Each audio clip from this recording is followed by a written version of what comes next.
While the world around me has transformed into a winter wonderland and the end of the year is coming to a close, I feel we are all in need of some downtime before a new year takes off. It has been a heavy year for many, with a lot of heartbreaking events happening around the world and together transitioning out of a pandemic, that it feels more important than ever to take a break from everything and try to end the year on a positive note and create room for hope for the new year ahead. For me, this goes beyond taking some vacation days, but really giving myself the time to sit quietly and evaluate the previous year. Because with every new year, it's easy to go full steam ahead and continue our busyness, but if we never carve out the time to reflect on what we're doing, we might be going into a direction that's not serving us well.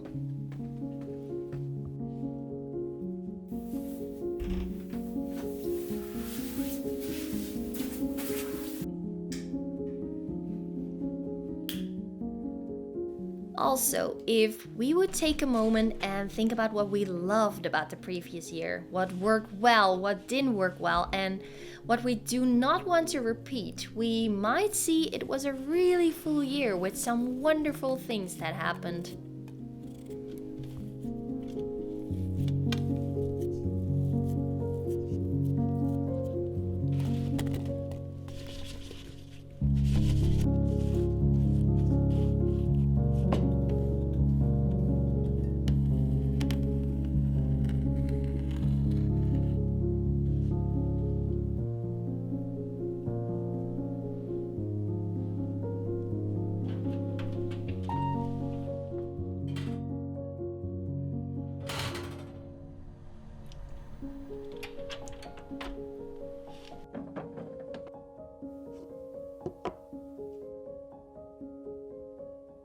So in this video, I would like to share with you my approach to assessing my 2022 with an end of the year evaluation.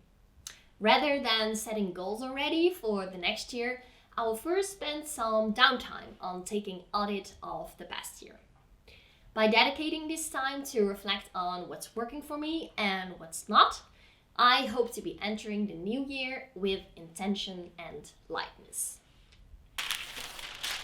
I start my evaluation with creating an outline of the past year.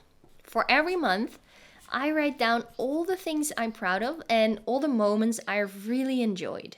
These are both big and small events that happened in my work life and personal life. To help my memory, I take a look at my calendar and my phone gallery to bring up these highlights.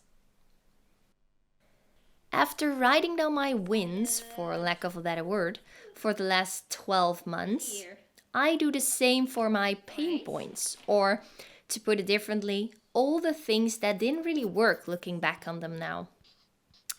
I write all of them down for all of the 12 months before I will look through the outline and start identifying my top threes. At this point, what really surprises me is how many of the things on my outline I have already forgotten about. On a daily basis, it's quite hard for me to see what I have accomplished so far, but zooming out and taking a bird's eye view puts everything in perspective, and I can see that I'm actually doing pretty alright.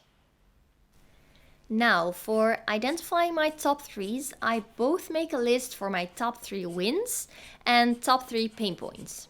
So, the wins are, for example, successes, moments that I loved, or some of the happiest events from the year. I do the same for my top 3 pain points, so the things that I would like to change and move forward with differently. Before moving on with brainstorming how to improve on the pain points from the last year, I like to take a moment and really sit with those wins. Give myself some time to celebrate my 3 successes and my achievements because I feel we don't do that enough in life, myself included. As a last step, I do a little brainstorm on how to improve on my top 3 pain points. I like this as a sort of conclusion because some of these ideas might lead to some goals for the coming year or the coming quarter. For me, this part isn't about solving each of the pain points or that I need to define harder goals. It's more about identifying why something isn't working for me and what things I can come up with to change the situation. Sometimes this means I need to change some habits in my life. So, as a wrap up, I write down some goals for the coming year to make sure I am committed to acting upon my pain points.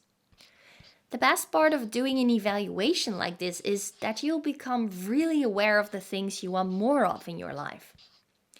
I found that a lot of my wins include a creative project or a sports event or activity of some sort. On a personal level, I always feel my best self when I include something artsy or sporty into my day. Therefore, for the new year, I would like to dedicate a good amount of time on pursuing my unique voice in the things I create and the athletic endeavors I undertake. On a professional level, I feel the need to cultivate some skills that have not had enough focus these last 12 months, but are really important for me to improve upon. One of the ideas I have right now is accelerating my creative growth with my photography skills. I would like to create more of the work I see in my mind's eye, which requires me to tune back into my own intuition and my essence.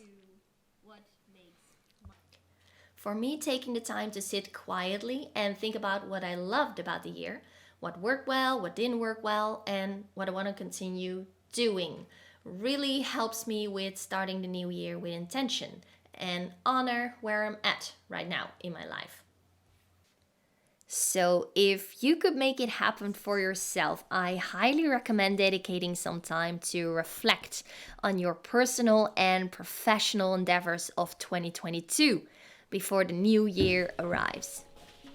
Could you name some things you have accomplished so far or parts you want to improve upon? What are things you put off that you wish you had spent more time on?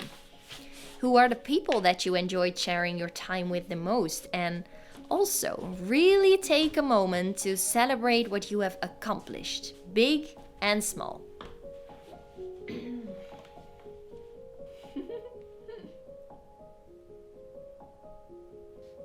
Hopefully, when you make that outline of the past year, you'll see, wow, it was a really full year with a couple of great things that happened. I hope that it will give you some clarity about what you need from your life and career to feel good and ready for the new year. So give it a try, and when you have the time, please let me know how it went because I would love to hear about your experience. Happy New Year, and I hope to see you again soon. Bye for now.